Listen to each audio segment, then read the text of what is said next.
tanga tafambira Deira 31 March. Rakaannouncewa naComrade Geza kuti we are going to have a peaceful march on the 31st of March. That's why we came here, because the message dzatendera dziti ngatisangane paFreedom Square. Of which is also since 9 o'clock we were here already. But tasvika panapa mapurisa, black boots, mota dzemapurisa dziri kuti mhanyisa, dziri kuti dzoda kurova vanhu. I don't know, but it was announced as peaceful march.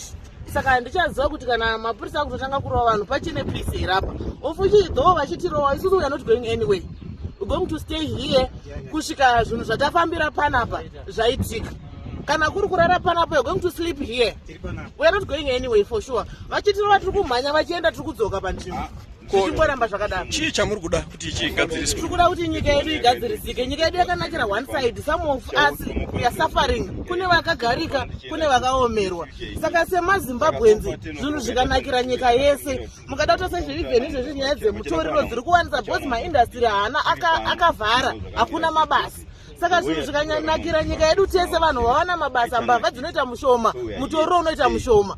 But zvinhu zvese zvedu tikasabatana semaZimbabwenzi, like papa vamwe vatotya kurova vaenda. But ndakazvimirira kana ndichifira pano nhasi, I'm going to die here for the sake of my children.